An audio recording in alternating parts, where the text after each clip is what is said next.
matairi, wale wanatengeneza tairi, wanatengeneza different kinds of tires. Kuna tairi ya tingatinga, kuna tairi za forklift, kuna tairi za wheelbarrow, kuna tairi ya basi, kuna tairi ya lori, kuna tairi ya gari ndogo, saloon car, iwe na matatu. But si kila tairi wewe unaenda kununua itakufaa, lakini sote ni tairi. Utanunua tairi ile ambayo itafaa kile ambacho unaenda kuweka. Kama ni wheelbarrow, utanunua tairi ya wheelbarrow. Kama ni forklift, utanunua tairi ya forklift. Kama ni ya tingatinga, utanunua ya tingatinga. Kama ni ya saloon car, utanunua ya saloon car. Lakini katika lile duka yote ni matairi, na yote yanafaa, lakini sio yote yatakufaa.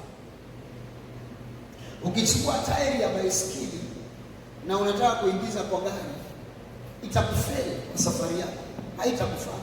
Lakini kuna mtu akichukua hiyo tairi itamfaa. Ukichukua tairi ya tingatinga unataka kuingiza kwa karuni sana, itakufeli. Lakini kuna mtu akichukua hiyo ya tingatinga itamfaa. Na ile tairi unachukua ni kulingana na kile kitu unaenda kuweka na ile kazi unaenda kufanya. Watingatinga anachukua tairi ya tingatinga kwa sababu hapo na tingatinga ili akalime shamba ama akaburuje vitu. Na ndio maana anachukua tairi ya tingatinga kwenda kufix kwa tingatinga yake imsaidie kulima. Wa forklift anachukua katairi ka forklift kwa sababu kuna mizigo anaenda kuinua. Na ndio maana iko tubeless, atachukua tairi ambayo ni tubeless, inaweza kustahimili uzito. Wa ndege atachukua tairi ya ndege kwa sababu itamstahimili akishuka, akigusa ardhi haiwezi kupasuka ama haiwezi kuwa na pancha.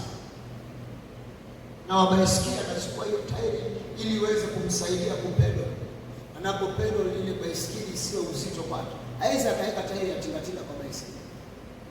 So maisha na ndoto na maono ni kama yule mnunuzi wa tairi. Si kila mtu atastahili ama atafiti katika maono yako. Si kila mtu atafiti katika ndoto zako. Lakini wote ni watu na wote ni Mungu ameumba. So utatafuta mtu katika ulimwengu wa kiroho ambaye akiingiza hapo katika lineage yako ya kiroho. Kwa sababu uko na laini ya kiroho imewekwa, kuna system imewekwa, na hiyo system lazima ifunction kwa wale watu ambao pia wako na hiyo system.